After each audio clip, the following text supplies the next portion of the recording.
Harry Barkerholics. So cringy. Hey guys, this is the Harry Barker 98 with a podcast. This is Scary Stories Part 2. We are here with again Samuel Badgery and Daniel Jonasis. G'day. Alright. Oh, you're Australian. Hey, guess what? Australian. Guess what, guys? What? Oh right, okay then. What? Okay. Oh, Lovely. I wish Oh, you could see text. Sam's phone case. Oh yeah. Lovely lady. Alright, shall we just read through from the top of them?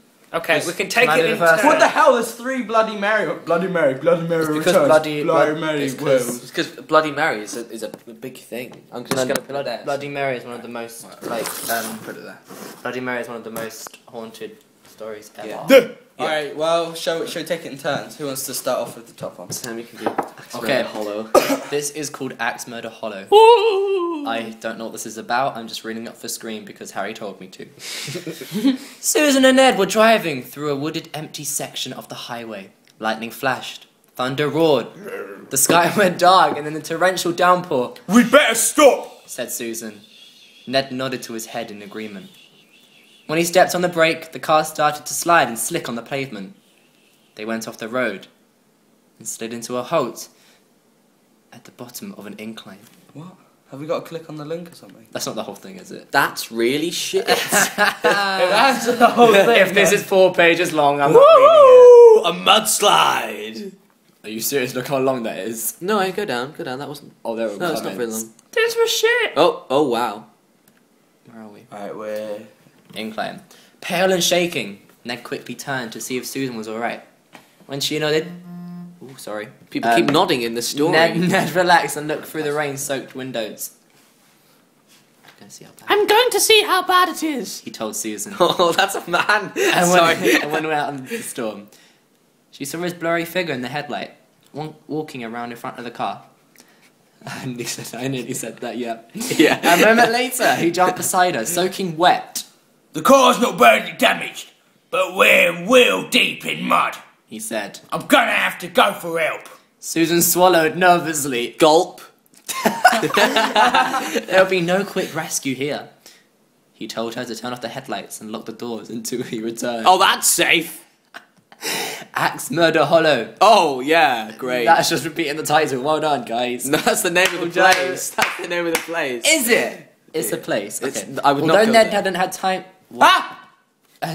Time allowed. No, Ned hadn't said the name aloud. Okay, yeah. They Start at both- the beginning. They both knew that he had been thinking about what he did to lock the car. This was the place the man had once taken an axe and hacked his wife into death in jealous rage over the alleged affair. Alleged. Alleged affair! Supposedly, the axe-wielding spirit of the husband continued to haunt the section of the road. Outside the car, Susan heard a shriek, a loud thump, and a strange gurgling noise. But she couldn't see anything in the darkness. Frightened, she ran down into her seat. She sat... Ran. She shrank down to her seat.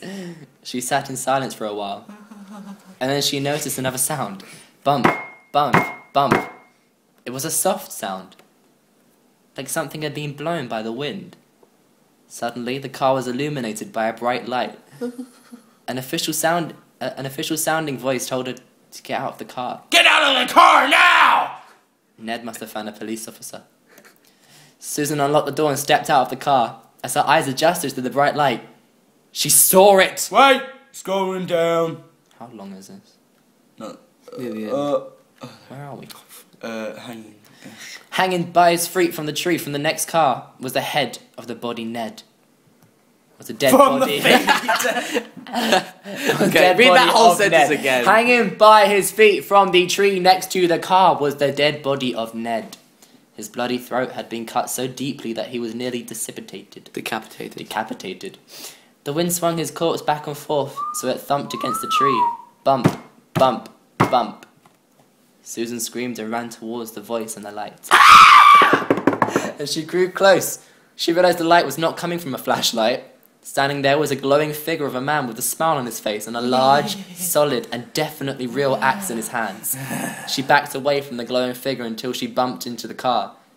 Playing around with when my back was turned, Oh wait, playing around when my back was turned. the ghost whispered.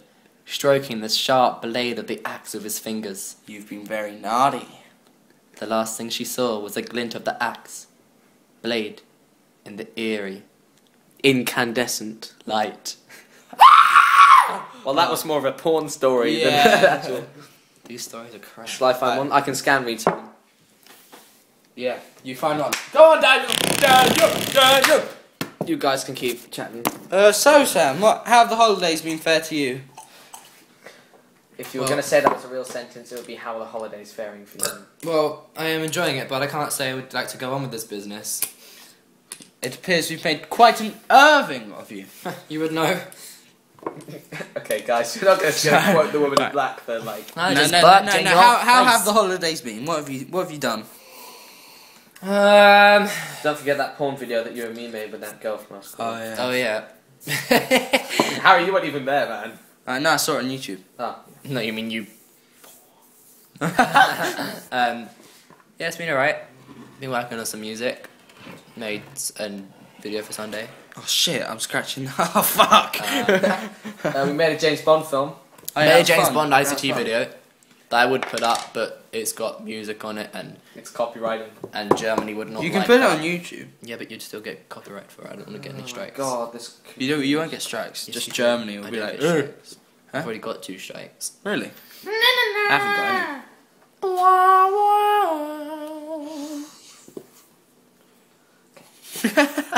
Alright. Right, let's start the first Bloody Mary. I like trains.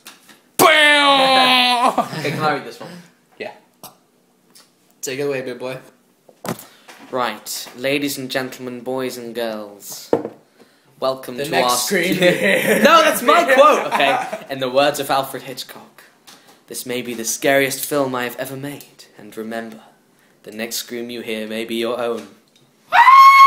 Oh wait, sorry guys, just me. Yeah, Harry just found the the toilet roll on the floor. What toilet?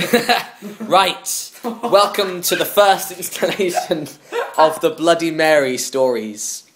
Okay. Where's Sam going? I'm looking for the remote for the telly. Why? She lived deep in the forest in a tiny Are you gonna cottage watch telly? and sold herbal remedies for a living. I use the button on TV then. Folks living in the town nearby called her Bloody Mary, and she said, and said that she was a witch. None dared cross the old crone for fear that their cows would go dry. Oh, as in like cows wouldn't milk, you know. Okay, let me read that again. So, okay. None dared cross the old crone for fear that their cows Well, we've lost would grow Sam. dry. Why would you say it like that? Okay. None dared cross the old crone for fear that their cows would go dry. Their food. I can't say it. Okay. Stop watching telly, Sam. Sorry, folks. Crappy stories on the internet. No, it's bloody. For a YouTube video. You can watch it as long as it's turned down. Karen. None dared cross the old crone for fear that their cows would go dry. Their food stores rot away before winter. Their children take sick of fever. Or any number of terrible things that an angry witch could do to her neighbours. Yeah, it's just me. Calm down. then the little girls in the village began to disappear, one by one. No one could find out where they had gone. Grief-stricken families searched the woods, the local buildings, and all the houses and barns, but there was no sign of any missing girls. A few brave souls even went to Bloody Mary's home in the woods to see if the witch had taken the girls, but she denied any knowledge of the disappearances. Still, it was noted that her haggard appearance had changed. She looked younger, more attractive. The neighbours were suspicious, but they could find no proof that the witch had taken their young ones. Why are we giggling? Sam's just walking I'm around. sorry, but why are we doing a podcast for a YouTube video? I have no idea. YouTube is where you watch stuff. Yeah, you can still put like stuff like this on. Yeah, but there's like no like video for it. Well, you were fine with it in the first we're part. reading So crappy Daniel, carry video. on. We're Okay. reading crappy stories from an internet site. How low are your ideas? Very. I will finish this tale and then we can do something else. Then came the night when the daughter of the miller rose from her bed. Oh, okay, hang on, sorry. Then came the night when the daughter of the miller rose from her bed and walked outside, following an enchanted sound no one else could hear. The miller's wife had a toothache and was sitting up in the kitchen treating the tooth with a herbal remedy when her daughter left the house. Bye, Dad. She screamed for her husband and followed the girl out of the door. Bye, Jeff! The miller came running in his nightshirt. Together they tried to restrain the girl, but she kept breaking away from them and heading out of the town. Oh, you come back here, young lady! The desperate cries of the miller and his wife woke all of the neighbours in the close town. Please come back, or you shut up again, Jeff! They came to assist the frantic couple. Suddenly a sharp-eyed farmer gave a shout and pointed towards a strange light at the edge of the woods. Look, there's a light over there. Must be potatoes or something. A few townsmen followed him out of the wood Let's go. and into the field, and saw Bloody Mary standing beside a large oak tree holding a magic wand that was pointed towards the miller's house. She was glowing with an unearthly light as she set her evil spell upon the miller's daughter. The townsmen grabbed their guns and their pitchforks and ran toward the witch. Let's kill her! Kill her! Now! When she heard the commotion, Bloody Mary broke off her spell and fled back into the woods.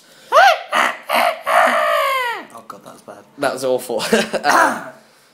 The far-sighted farmer had loaded his gun with silver bullets in case the witch ever came after his daughter. Now he took aim and shot at her. The bullet hit Bloody Mary in the hip and she fell to the ground. The angry townsman leapt upon her and carried her back into the field, where they built a huge bonfire and burnt her at the stake. As she burned, Bloody Mary screamed a curse at the villagers. If anyone mentioned... if anyone mentioned her name aloud before a mirror, she would send her spirit to avenge herself upon them for her terrible death. Can I say I've done that and it doesn't work? We should do it now then. Alright, then let's go. Well, Wait, we'll do it after the story. When she was dead, the villagers went to the house in the woods and found the unmarked graves of the little girls the evil witch had murdered. She had used their blood to make her young again. From that day to this, anyone foolish enough to chant Bloody Mary's name 3 times before a darkened mirror will summon the vengeful spirit of the witch. It is said that she will tear their bodies to pieces and rip their souls from their mutilated bodies. The souls of these unfortunate ones will burn in torment as Bloody Mary once was burned, and they will be trapped forever within the mirror. Oh. Okay. Alright, well, no, don't stop me yet. I didn't. Alright guys, well, I hope you enjoyed that. Sam got a little bored and he's even recording it. So yeah, I'm the Harry Barker 98. What? See you guys.